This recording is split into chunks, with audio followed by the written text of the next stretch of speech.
quem pede reembolso de mentoria tem que apanhar de chinelo. Se tudo der errado, como que vocês vão se sentir? Aí lascou, né?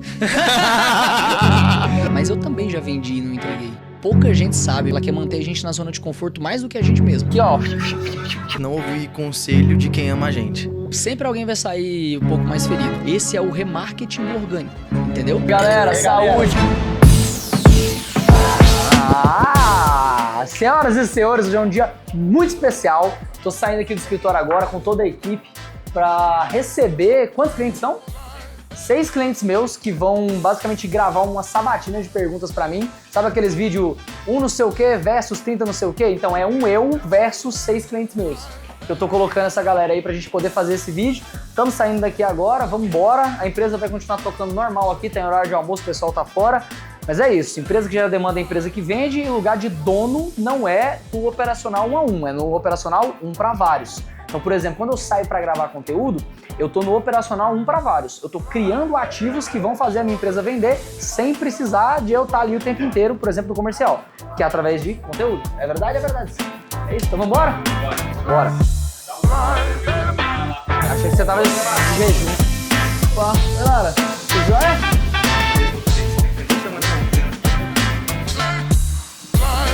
Ó, galera, saindo agora aqui do escritório, eu convidei alguns clientes meus, alguns grandes cases de sucesso para virem gravar esse podcast comigo, né, que é um material de conteúdo aí que a gente vai trabalhar nos próximos meses, e é isso, vocês vão acompanhar aí ao longo do dia. Sabia que eu fiz um período de Direito na faculdade? Aí eu fui pesquisar na internet como fazer marketing para pequenas empresas. Aí tinha um... Como é que é o nome? Advertorialzão? Tudo bem? Bom demais te receber mais uma vez aqui. Olá, tudo bem? Joia? Prazer. Deixa eu ver o tríceps aqui de novo.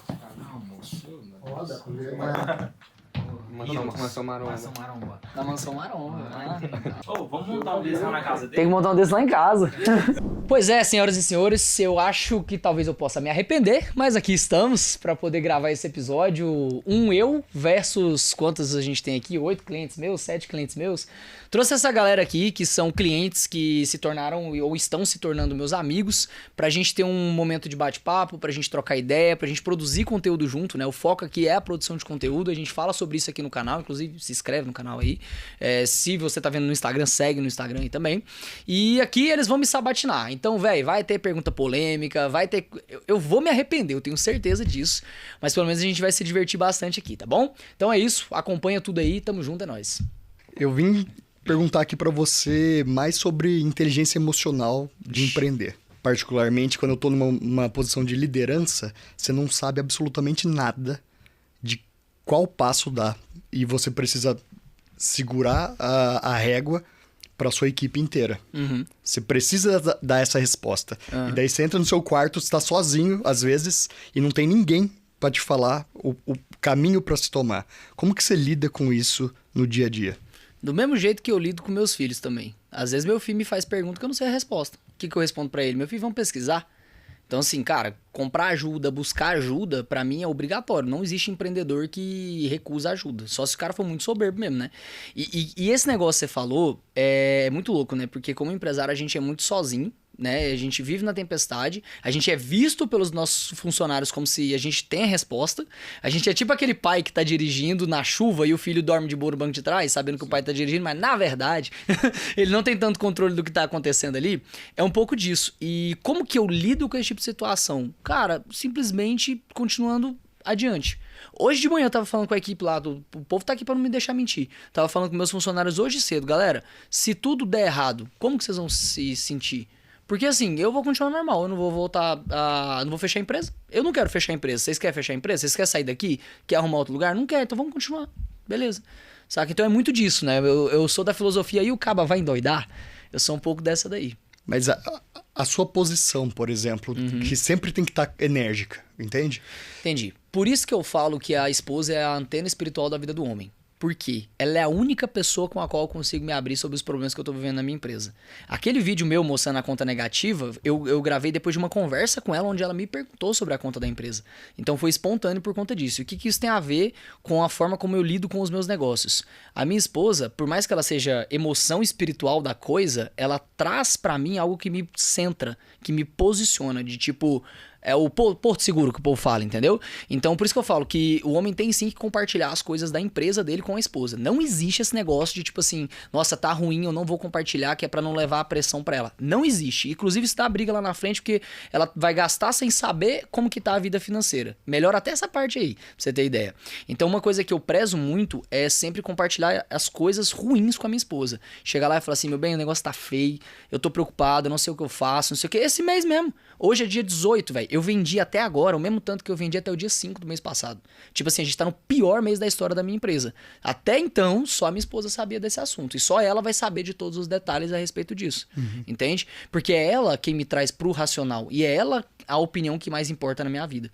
Entendeu? E pra quem tem esposa? Aí lascou, né? O caba que não é casado ainda, ele tá errado, né? Porque só tem benefício no final das contas. Mas, cara, você tem que ter alguém pra ser essa pessoa com a qual você se confessa. Seguindo ainda aquela linha ali de família e empresa, né? Por exemplo, pô, você tem 3 filhos, né? Eu não tenho filho ainda, mas empreendo também, tenho muitos colaboradores. Cara, como que você concilia, por exemplo, a vida ali de empresário, a vida com a família, filhos e tudo mais? Como que você faz pra poder dar conta de tudo isso aí? Não faz. Não dá conta, velho. É impossível. Sempre alguém vai sair um pouco mais ferido. Sim. Uma das coisas que mudou na minha vida empresarial depois que eu virei crente foi... Depois que eu virei crente é bom, né? Foi essa parte de moldar a minha vida. Antes ela era a minha vida em volta do trabalho. Sim. Agora é meu trabalho em volta da minha vida. Sacou? Isso não quer dizer que eu trabalho pouco. Porque eu acho que assim... nossa, eu tenho que cuidar da minha família. Isso não é desculpa pra trabalhar pouco. A gente tem sim que trabalhar muito. Mas convenhamos, quantas horas a gente não passa às vezes na frente do computador sem estar trabalhando de verdade? Sim. Tipo, às vezes é fuga. Tipo, eu já me peguei inúmeras vezes fazendo isso. Tipo, fica na toa no escritório até tarde, porque eu tenho tempo pra pensar, né? Então, um dos principais pontos é você entender, tipo, o que é a hora produtiva e fazer da hora produtiva ela muito produtiva. Sim. Entendeu? Que daí você consegue reduzir o tempo de trabalho. Porque ninguém trabalha 12 horas por dia. Os 2 filhos, né? Que o terceiro tá no forninho ainda. Filho dá mais trabalho que funcionário. Eu com 17 funcionários não tenho o mesmo trabalho que dá 2 meninos em casa. Sim. É muito louco isso daí, né? E a gente, pai, tem muita dificuldade, às vezes, de cuidar tão bem dos filhos como, por exemplo, a mãe geralmente tem mais esse dom, né? Esse talento. Mas eu acredito que equilíbrio não existe, né? Sim. Equilíbrio é você trazer desequilíbrio de forma intencional. Sim. O que a gente não pode fazer é empurrar a vida com a barriga. Do tipo, vou vivendo aqui, tô trabalhando, tô não sei o quê, não, mas até quando? Sim. Por exemplo, minha esposa tá grávida. O João tá previsto pra nascer até o final de abril, do dia 26 de abril pra frente ali, já tá previsto pra nascer. Beleza. Eu falei pra ela, amor, eu achei um negócio massa aqui. Tipo, o posicionamento da empresa, o produto tá validado. Eu vou pisar fundo no acelerador até o João nascer, depois eu dou uma desacelerada. Ou seja, eu tô almoçando em casa uma vez por semana. Sim. Esses tempos. E, tipo, isso é combinado, Sim. certo? Só que aí depois, o que acontece? Os primeiros 2 meses do João, o primeiro mês inteiro praticamente eu vou ficar em casa, e no segundo mês eu só vou pro escritório à tarde, que é quando eu deixar as crianças na escola, vou no escritório, busco as crianças e volto pra casa. Sim. Isso é combinado. Então vai ser assim, tipo, sei lá, maio e junho, talvez até o meio de julho. Sim. Aí depois do meio de julho, eu faço outro sprint. Boa. Então é você ter esse desequilíbrio intencional. Vamos lá, Rodrigo. O que acontece? Eu venho de uma cidade de 10 mil habitantes. Então, eu sou contador. Então, para eu conseguir destacar, eu tenho que estar na internet, né? E a gente recebe vários haters, né? Blogueirinho, enfim. Como que foi para você no início? Eu sei que você tá numa capital, numa cidade muito grande. Às vezes não tem tanta essa situação, né? Mas como foi para você no início receber esses blogueirinhos? Como que... Muito bom. Pouca gente sabe, mas eu vim de uma cidade que hoje tem 25 mil habitantes. Eu vim do interior do Tocantins, cara, pra você ter ideia. Então, assim, quando eu comecei a me posicionar na internet, eu tive todos esses hates que você tá imaginando aí. Tudo. Blogueirinho. Pô, o que o filho do Zé tá fazendo? Que estranho que os negócios que ele fica falando na internet. E, tipo, o meu pai vinha me perguntar porque ele era abordado pelas pessoas que conheciam eu da infância. Falou, o Rodrigo não tá aqui com você, não? Então, tipo assim, o pior do que eu receber hate é meu pai recebia hate sobre o que eu tava fazendo. Tipo, meu pai mexe com agronegócio, mexe com marketing, tá ligado? A disparidade. Então eu vivi tudo isso daí, saca? E na minha visão foi o seguinte, de uma forma muito egoísta, hoje eu olho pra trás e eu vejo que eu fiz a coisa certa pelo motivo errado, mas eu fiz a coisa certa que foi ignorar. Só que na época a minha mentalidade foi, todos eles vão pagar a língua porque todos eles vão querer gravar vídeo comigo um dia. Saca? Tipo assim, daqui um dia vai vir todo mundo atrás. E dito e feito. Teve amigo de infância que veio pedir dinheiro emprestado. Teve gente que veio e falou assim, nossa, eu admiro muito seu trabalho. Que eu sei que eram pessoas que falavam pra minha mãe, tipo assim, sobre por que o Rodrigo tá lá? Nossa, que perda de tempo, que desperdício. Você entendeu? Então assim, cara, no final das contas, a aprovação dessas pessoas pouco importa. Agora, vamos lá. A nível de qualidade de vida, talvez não dá pra você ir pra uma cidade um pouco maior? Então, por exemplo, o Julian que tá ali, mora em Uberlândia, né, mano? Mora em Uberlândia. Tipo, não é a capital zona ainda, mas já é uma cidade que talvez vai te oferecer uma qualidade de vida tão boa quanto uma qualidade de vida de interior, mas que vai te colocar um pouco mais próximo de um polo econômico. Entende? Então, assim, é dosar isso daí um pouquinho. Hoje, talvez eu moraria numa cidade de interior? Sim, hoje eu moraria. Por conta disso. Final de semana retrasada eu tava num evento em São Paulo e aí o Flávio Augusto falou pra gente não ouvir conselho de quem ama a gente. Nossa, velho, isso é verdade. E aí você entra falando que, por exemplo, você compartilha muito da sua empresa com a sua esposa, né? E aí quando a gente pega, não só ele, como falou isso, como eu já ouvi outras pessoas falando, por exemplo, Lázaro do Carmo, Flávio Augusto, diversos outros cases ali pra gente, falou isso, né? E aí quando você vem com esse viés diferente, eu queria entender o que você pensa sobre isso, entendeu? Quantos conselhos e orientações minhas pra você não seguiu? Responde assim, um monte. Um monte. Um monte. Então, assim, não é porque eu escuto conselho da minha esposa que eu vou executar todos eles. Ela não tem todas as informações que eu tenho. Eu concordo plenamente com essa frase do Flávio. Geralmente, a pessoa que ama a gente, ela quer manter a gente na zona de conforto mais do que a gente mesmo. Ela não quer que a gente corre risco, ela não quer que a gente faz investimento. Quando eu comprei dos caras lá de São Paulo, que eu falei pra você, tipo assim, a Ju falou assim, uai, mas você nem falou comigo, não sei o que, não sei o que lá. Eu virei pra ela e falei assim, confia em mim que essa compra foi intencional. Essa compra foi inteligente. E aí ela confiou. Entende? Sim. Então, assim, eu compartilho com a minha esposa, porque nós somos um só corpo, um só espírito. Casou é um só, filho, acabou. Mas eu também tenho as minhas decisões, porque eu tenho todas as minhas informações, sacou? O que o Flávio fala muito e que eu vejo que faz sentido pra muita gente é quando você começa, por exemplo, tive uma ideia de negócio, tô pensando em abrir uma agência. Aí você vai lá e pergunta pro seu tio que trabalha com transporte público, sei lá, com empresa de transporte, logística. Aí você, tio, o que você acha? Você, né? Você dá dinheiro, não. Tipo, esse é o conselho que ele vai te dar, entendeu? Sim. Com as informações que ele tem. É um detalhe muito importante. Todo conselho, ele é carregado da experiência e das informações de quem tá dando aquele conselho. Então, você tem que passar no filtro da sua consciência, do que você tem de informação e você chegar à conclusão de decisão. Eu vejo muito, falando de mentoria, por exemplo, né? Virou uma bagunça o mercado de mentoria. Um monte de gente vendendo aula ao vivo chamando de mentoria, um monte de gente vendendo mentoria e a pessoa achando que tem que carregar no colo. Então tem erro dos dois lados, né? Erro de um cliente comprando acreditando que tem que ser carregado no colo e o erro de alguém vendendo algo a preço de banana. O cara quer cobrar R$80 mil pra dar aula ao vivo pra um grupo de pessoas e você encontra um desequilíbrio das duas partes. O que de fato é mentoria? É consultar alguém que já viu aquela situação. Sim. Tipo, é isso que a gente faz em oração, inclusive, né? Só que é com Deus, que é o mentor principal. Mas, pô, você já fez tal coisa? Você já chegou em tal lugar?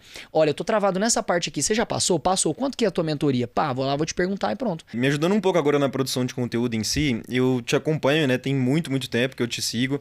E eu vi que você vai tendo umas mudanças de tipo de conteúdo, narrativa e tudo mais. E eu vi que de um tempo pra cá você começou a trazer muito a sua família, né? Nos conteúdos, até dando dica ali, não só empresarial, mas num geral em si. E começando a produzir conteúdo muito em massa agora, eu fico ainda meio perdido se eu já posso comentar sobre esse tipo de assunto, em que momento que você acredita que as pessoas devem envolver não só, né, a forma empresarial, trazer mais conteúdos familiares ou algo nesse sentido, entendeu? Se você quer furar a bolha, você tem que ser o primeiro a pisar fora da bolha. Esse foi o aprendizado que eu tive dos vídeos que eu acertei de novembro a dezembro de 2025, que foram justamente esses vídeos aí falando sobre casamento, relacionamento e criação de filhos. Por quê? O que é a parada, velho? Hoje eu tenho mais ou menos ali 1.000 a 1.500 seguidores novos por dia. Faz conta aqui que você vai entender o que eu vou falar. Quando eu investi em tráfego, eu tinha um aproveitamento de lead de mais ou menos 10%. Então, a cada 100 leads que eu gerava como um todo, eu conseguia levar para comercial de fato 10%. Isso é normal. Qualquer um que vai investir tráfego aí mais de 5, 10 mil por mês já vai saber que é esse o aproveitamento. Hoje, com o conteúdo orgânico, é um pouquinho maior. É tipo 15%, 16% de seguidor que é de fato qualificado. Só que é seguidor demais. São 160 MQLs por dia que chegam no meu perfil do Instagram. Tipo, velho, é muita gente. Eu não deixo de rodar tráfego pago por implicância, por inimizade ao tráfego pago, mas porque não precisa. Pô, tem 160 leads bons todos os dias. A maioria é desqualificado. Só que eu não pago por eles. Então essa é a parada do conteúdo. Então quando você me pergunta, pô, Rodrigo, até que ponto eu devo começar a trazer coisas que vão além da minha vida empresarial? Assuntos de vida pessoal. Pra ontem. Você tem que começar a fazer isso pra ontem, porque é esse o conteúdo que vai te viralizar. E é bizarro como funciona o algoritmo do Instagram pra fazer remarketing orgânico. Já ouviu falar disso? Sim. Às vezes, pô, você manda um vídeo pra ele. Aí ele nem abre aquele vídeo lá. O vídeo não aparece no Reels depois? Tipo, não aparece pra você o vídeo que ele mandou pra você. Aí às vezes você manda pra ele e fala assim, cara, eu já te mandei esse vídeo. E realmente ele tinha mandado. Isso acontece por conta do remarketing orgânico. Então, por exemplo, o que acontece muito lá no meu Instagram?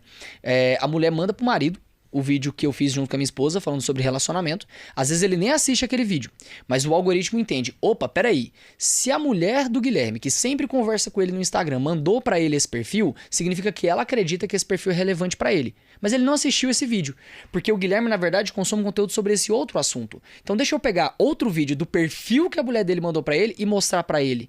E aí acaba que você começa a me ver no seu Reels com outros conteúdos até você me seguir ou de fato me ignorar. Esse é o remarketing do orgânico, entendeu? Então eu olho muito pra isso quando eu penso, cara, e se eu for a bolha e trouxer muito lead desqualificado? Dane-se, o algoritmo não é burro e as pessoas não são burras. Até porque o algoritmo ele só responde ao comportamento humano. As pessoas entendem que você trabalha com marketing, você não precisa ficar explicando. Hoje, 90% do meu conteúdo não tem nada a ver com o que eu vendo. Entendeu? Por quê? Porque eu comecei a jogar o jogo da audiência. E não o jogo só da geração de demanda. E aí acaba que quando você tem uma audiência muito grande, a geração de demanda acompanha. Eu já empreendo desde 2005, então tem bastante tempo no mercado de agência. Então, assim, bastante resiliente. A cara do outro. 2005. 2005 eu tava na quinta série. Eu tava na quinta série. A gente fazia Não, tinha não. panfleto, cartão de visita, calendário, outdoor. Rádio, ele empreendeu com 7 anos. Eu comendo terra. Eu tinha 3, eu nasci em 2002. E aí, cara, assim, mas eu sempre tive essa questão de buscar aprendizado. E assim, cara, eu comprei muitas mentorias que a entrega foi um fiasco, assim, de caras muito conhecidos. E o pessoal que hoje tá explodindo de vender e tudo mais. E eu percebi que é um mercado que vende muito e não entrega tanto. E aí, sou seu cliente e vocês, assim, tiveram uma entrega muito boa e tudo mais. Eu acho que, assim, o G4 também, né, a gente... Muita excelência, né? lá A gente também, os conheceu lá. caras, sim, os caras entregam bastante, eu, né, tô lá há muito tempo já também. E assim, cara, eu vejo que no mercado, de um modo geral, são poucos que entregam. Isso é um assunto até meio difícil de falar, mas eu também já vendi e não entreguei. Não no sentido de urubu do Pix, né? De sumir da pessoa e tal, do tipo. Mas eu já tive várias vezes que eu vendi e que depois, quando a entrega foi feita, mesmo eu fazendo o meu melhor, eu vi que estava muito distante do que de fato eu poderia entregar para aquela pessoa ou que aquela pessoa precisava. Isso é bem pesado mesmo de conversar sobre, mas eu tento ao máximo não jogar pedra em ninguém, porque todo mundo tem teto de vidro quando a gente fala disso, né? O que a gente não pode fazer é parar de querer melhorar o produto. Até comprar novos produtos. Recentemente eu comprei uma mentoria que eu fiquei embasbacado com a qualidade da entrega. Eu nunca tinha visto um negócio daquele nível. Acho que a maioria de vocês deve saber qual que é. Que é muito, muito bem organizado. E eu cheguei pra minha equipe e eu falei assim, esse aqui é o padrão mínimo. Eu não aceito menos do que isso mais. Vamos mudar? Vamos resolver? E a nossa cabeça nos últimos, talvez 45 dias, mais ou menos, tem sido olhar pra essa entrega, entendeu? Então não, você não tá nem um pouco errado em focar em ter uma entrega muito boa e só agora focar em escalar vendas, porque até o caso que aconteceu recentemente na internet tem muito a ver com isso, né? Que é tipo assim, cresceu muito de um lado, não cresceu tanto do outro. Deu problema, tá certo, vai lá e organize e tal. Não precisa daquele show de horrores, entendeu? Porque é tacando pedra no outro, é o sujo falando mal lavado, a verdade é essa. No final das contas a gente sabe que é o sujo falando mal lavado. Então a verdade você tá certíssimo, porque você tá firmando a sua empresa na rocha. Pra aí sim você pode crescer. Sim. Porque a maioria das pessoas, cara, cresce e some, cresce e some. Você tá aí, você falou, pô, tô no mercado 20 anos, 21 anos. 21 anos que você tá no mercado. Sim. Sua empresa tá na rocha, velho. Sim. Se amanhã você botar 100 mil reais de tráfego, contratar lá 10 vendedores, botar pra moer, você não vai colher frutos ruins, você vai colher frutos bons. Entende? Então, tipo, você pode fazer isso agora, sabe? Eu olho pra minha trajetória, eu olho pra trás. Tipo, cara, quando eu vendi pros meninos aqui lá atrás, cobrei 2, 3 mil reais. Tipo, qual que era a entrega? Era tipo uma call, semana sim, semana não, e dúvidas no grupo. Tipo, olha pra isso hoje, não é uma entrega ruim? Se você for parar pra pensar, não tem tanta coisa. Assim, eu acho que não é que é uma entrega ruim, mas é que... às vezes até pelo momento, né? Que é o que você falou, às vezes você não tinha um método, e aí isso pode ir melhorando sempre, né? O problema é quando o cara não tem nada validado e quer começar já cobrando 100 pau em alguma coisa, E aí não entrega né? nem a... Porque, por exemplo, você falou da call, né? Eu já comprei mentoria, cara, que custou caro, assim, caro pra mim, né? Pelo menos na realidade que eu estava. Financeiramente falando, né? E nem essa call teve. Então, assim, foi uma entrega muito enlatada mesmo, cara. O negócio... Você falou mais cedo, né? O pessoal confunde o que é mentoria. Sim. E aí, praticamente, assim, você comprou uma mentoria e recebeu um curso gravado, saca? Isso. Então, assim... E o pior, não foi nem gravado bonitinho no estúdio, foi gravado no ao vivo. Entendeu? Então, isso eu acho que chega a beirar enganação, quase. Cara, sabe? isso é tão doido. Eu gosto muito desse assunto, né? Que existem dois lados dessa moeda, entendeu? Porque, por exemplo, eu já comprei uma vez um produto, que eu acho que eu paguei uns 12, 13... Não, minto. Paguei 60 mil no produto. Foi mais ou menos o que eu paguei. Eu paguei 60 mil no produto, que eu fiz uma negociação lá de desconto. O produto era de 80, inclusive. Paguei 60 mil. E eu lembro que eu assisti as aulas gravadas do produto. As aulas gravadas em um e-bookzinho. E ali eu gerei 130 mil de receita na minha empresa. E já pagou. Você entendeu a parada? Aí, tipo, depois dali, eu lembro que quando ele foi falar assim, vamos renovar, eu falei, vamos. O que você teve de resultado? Cara, lá no começo, nem sei quantificar. Tipo, mas você fez a tutoria, a mentoria, motherfucking mentoria, um monte de coisa. Eu falei, não fiz nada disso, velho. Eu fui no evento presencial e li a apostila e executei. Entende? Que, tipo assim, e às vezes é muito da gente, né? Eu acho... De coração, quem pede reembolso de mentoria tem que apanhar, de chinelo. Porque você sabe quem que você tá escolhendo como teu mentor, né, pô? Sim. Não, e faz muito sentido isso que você falou, porque, por exemplo, o G4 que a gente citou, o Scale lá, né, que é a comunidade. Muita gente vê muito valor nos encontros presenciais, né, que vai lá, tem a Scale Meeting e tal. Eu vejo no grupo do WhatsApp. Então, acho que isso é pra cada um ali. Tem um cara que vai ver na aula online, tem um cara que... Faz muito sentido. Você tem que saber o que é valor pra você, né? Exato. E às vezes uma coisinha ali que você ouve, cara, vira a chave do negócio e já resolve. A gente já fez essa pergunta, né? Quais você acha que são os principais valores? Aí pode citar 4 valores para você identificar uma esposa parceira. Bom, primeira coisa, não se case com uma mulher que trata mal o pai e a mãe. Porque normalmente não é uma regra. Isso vale pra homem também, tá? Não é uma regra, mas a mulher, ela vai passar mais tempo com seu filho do que você. Então, e filho não faz o que você manda, ele faz o que você faz. Ele repete comportamento. Então, se a sua esposa trata mal o pai e a mãe dela, o que seu filho vai ver durante a criação? Que pode tratar mal o pai e mãe. E aí vira aqueles mini ranheta, né? Óbvio que fazer tudo certinho também não é garantia de resultado, mas pelo menos a gente pode evitar o evitável. Então, aquela pessoa que segundo ponto, né? Que ela é briguenta e não quer se reconciliar com ninguém. Sabe aquela pessoa que, quando alguém desagrada ela corta a amizade e fala mal da pessoa pro resto da vida e não tem a mínima intenção em sequer entender o outro lado? Cuidado com essa pessoa. Mais uma vez, isso vai pra homem e pra mulher. Cara, a mulher que incita briga e gosta de briga e não busca reconciliação nas áreas da vida dela, normalmente ela vai ser problema pra você também. Porque ela sempre vai ser a pessoa que vai brigar. Então você sempre vai ter medo de compartilhar as coisas da sua vida com ela. Então toma muito cuidado com isso. E terceiro ponto é olhar um pouco para o coração ensinável. Isso vale muito para homem, mas o que é a parada?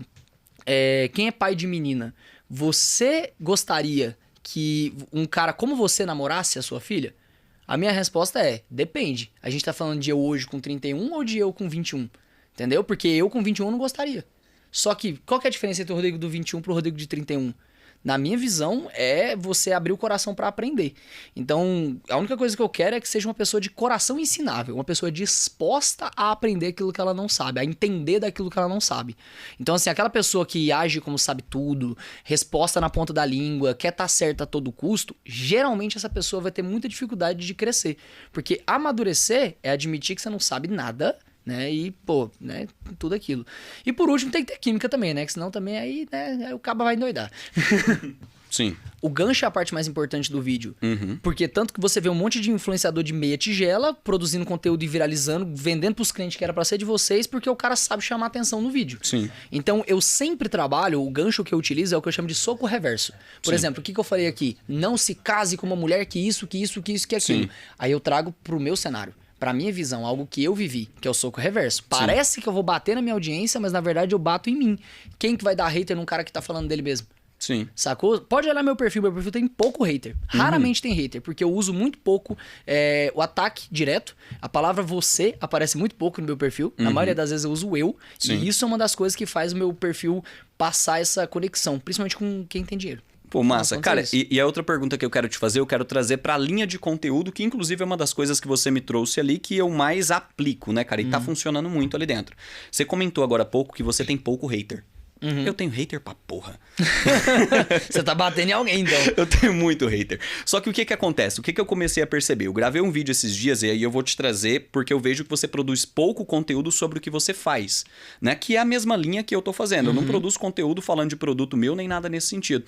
Só que funciona. Aconteceu inclusive um conteúdo agora que eu postei falando de mentalidade pobre e mentalidade rico. Um monte de cara grande começou a me seguir e os pequenos começaram a me tacar hater. E aí... Então tá tudo certo. Boa. E aí é onde entra a pergunta, cara, como que você define, por exemplo, o que você vai gravar? E quando você grava esse tipo de conteúdo, como que você tá mirando ali o teu cliente ideal, alguma coisa nesse sentido? Cara, como produzir conteúdo sem ter hater é impossível. Quando eu falo que eu tenho pouco hater, é porque, tipo assim, eu conheço pouquíssima gente que dá hate em quem fala de si. Perfeito. E meu conteúdo ele é muito de testemunho, tá? Porém, tem uma questão que é o seguinte: todo mundo na internet que coloca Deus no meio da sua narrativa de alguma forma, Sim. e Deus é o centro da minha vida, então ele aparece nas minhas narrativas, não tem hater explícito. Sim. Mas tem pessoas só esperando descobrir que você não é tão crente quanto você diz. Perfeito. Saca? Então eu tenho a impressão de que, por exemplo, se um dia eu aparecer uma foto minha segurando uma bebida, eu vou ter hater. Sim. Porque eles Não vão tá ver... sendo coerente com aquilo que você fala. Incoerência. Então, a incoerência é o que traz o pior tipo de hater possível. Sim. Às vezes a gente acha que o cara é hater só porque ele é... hater é idiota. Na maioria das vezes, não. Porque Sim. nem toda crítica, ela é só ruim. uma crítica. No final das contas, você tem que aprender com todas elas. Então, veja, quando você faz um conteúdo falando assim, isso é de rico, isso é de pobre, tipo, você está colocando coisas em caixinhas. Sim. Quem faz isso geralmente vira alvo. Perfeito. Entendeu? Agora, uma vez eu fiz um vídeo desse, que é o seguinte, no começo do vídeo eu falo, como que foi o começo do vídeo? Deixa eu ver se eu lembro certinho. Era... Quer saber o quão pobre é uma pessoa? Pergunta pra ela o que ela vai fazer no final de semana. Eu, Sim. por exemplo, quando eu era pobre, entendeu? Eu Boa. trago pra mim o conteúdo. Quando eu trago pra mim, o hater é menos. Sim. Porque eu tô falando de mim. Perfeito. Outro vídeo que eu fiz uma vez também cabelo degradê é coisa de pobre. Eu vi. Eu falei no vídeo. Sim. Eu começo o vídeo assim, falando cabelo degradê é coisa de pobre. Tá, mas e o Cristiano Ronaldo? Tipo, ele é rico e ele usa cabelo degradê. O que eu quero dizer com isso? Eu quero dizer que, assim, teve um momento da minha vida, da minha carreira, que eu usei cabelo degradê e tupete. Igual o Gustavo Lima. Saca? Que era quando eu era mais novo. E eu queria ter aquele posicionamento porque eu era mais novo. Agora, eu tô mais velho, eu quis mudar meu cabelo. Pronto. Simples. Perfeito. Então, não é sobre o que é de rico e o que é de pobre. No vídeo eu falo sobre isso. Eu trago, eu apresento a dicotomia dos fatos. Perfeito. Certo? Então, a pessoa que estoura viralmente e não coleta tanto hater, geralmente é aquela que ela tá indo apresentando uma contracultura, de alguma forma. Sacou a ideia? Show, perfeito. É isso. Na vida você tem que, ó... Você não vai ver isso na internet. Na vida você tem que ter um ciúme, tipo... Um advogado e um contador. Os três. Uma hora você precisa dos três.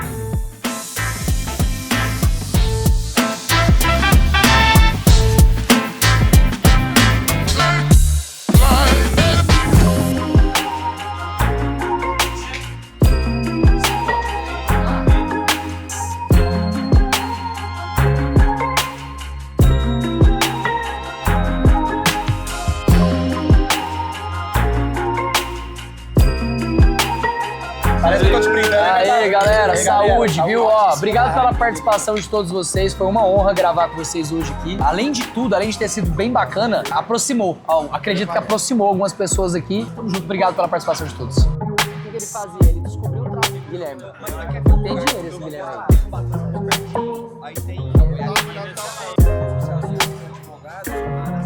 Falei, é mesmo? Porque já tomaram aqui, ó. Tá devendo esse valor mais. Então assim, ele economizou quase 500. Vai lá, a prefeitura, e passa uma estrada em cima. Precatório. Que Foi a primeira React. Foi a primeira polêmica que eu passei, que foi assim, eu tenho 30 anos, E meu belo, eu sentei aqui. Tudo bem? Princesa! Amor? Tudo bem? Você tá vendo aqui o seu dia?